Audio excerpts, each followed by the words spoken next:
Ryan here with Prudential Pest Solutions, and in this video we're going to remove a bald-faced hornet's nest that's on a city sidewalk right outside of a church that called us for help. So come take a look at a Ryan's eye view of how we treat and remove this bald-faced hornet's nest.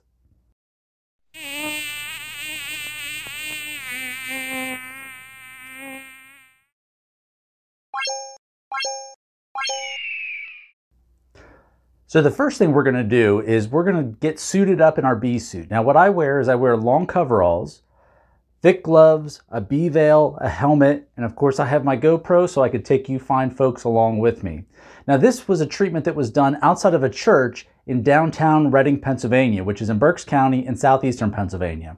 And they were calling because this bald-faced hornet's nest was right at the entrance to go into the church. Now a church is supposed to be a welcoming environment for all, and the parishioners were having some concerns that there were giant stinging insects right out at the front door there. So what we did was we biblically treated and removed this bald-faced hornet's nest. So let's take a look at how we do that. Now what I do is I like to get up very close to the nest and inject an aerosolized insecticide directly into the opening.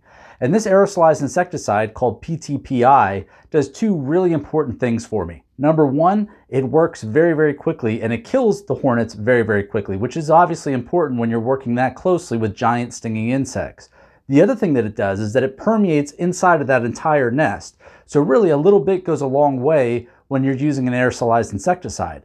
Now, one of the cons of it is that it does not have a residual. So it's great at initial knockdown. It's great to kill them all off right away. But what about the stragglers that were flying around and outside of the nest? What happens when they come back? Well, if they contact the PTPI, unfortunately, it's not going to kill them because it's only really active when it's in the aerosolized state. So we're going to come through once we actually remove the nest and use a liquid insecticide right where that tree branch is. Now, if you've seen any of our other hornet videos, you'll know that how they actually make their nest is they'll go to find wood, maybe on a deck or a shed or a fence, and they'll chew and they'll make these little streaks in the wood, and then they mash up that wood into like a pulp, and that's what they make their paper nest out of.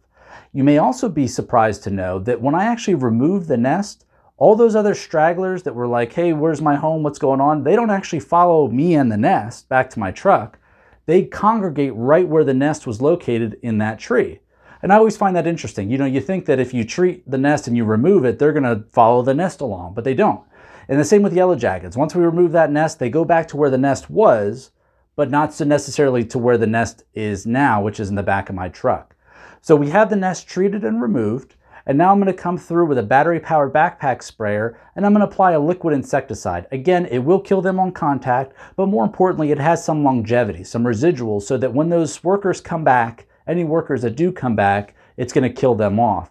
If we don't do this step, the workers are going to die off anyway. And we're late in the season enough, this is in August, that they're not going to be able to rebuild. We killed the queen, they can't rebuild this nest, but we're just going to accelerate that process by using a liquid insecticide. If this was inside of a structure or something like that, we might use a dust, and a dust has the same properties in that it's a residual product that has longevity to it, which is good for long-term control. So the nest is treated, it's now removed, and we're good to go. And in a day, those stragglers are all going to be dead, and we're ready to go back into the church and celebrate the good word that these people like to hear. So again, this treatment took place in downtown Reading, Pennsylvania. We do service all of Berks County, Chester County, Lancaster County, and Southeastern Pennsylvania. So if you have a bee, hornet, wasp issue, or really any pest in general, it's time to call the professionals at Prudential Pest Solutions. You can reach us by phone or text at 484-401-4361.